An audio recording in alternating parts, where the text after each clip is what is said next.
আগে বলে তুমি এখানেই থাকবে আমার কাছে, কোথাও যাবে না। তুমি তো জানো গিরিবালা, মাথা গরম হলে আমি কেমন করে ফেলি।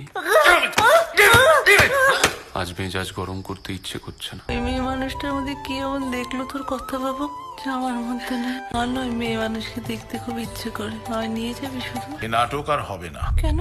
আমাদের নায়িকা লবঙ্গকে নিয়ে গোপীনাথ শীল ভেঙে গেছে। আর একবার ভেবে নাও, ভদ্রলোকের মেয়েরা থিয়েটারে কিন্তু নামে না। চিরকাল স্বামীর কাছে সময় ভিক্ষা করেছে, আপন করে নেয়নি। এর থেকে লজ্জার কারণ আর কি হতে পারে মাস্টারমশাই?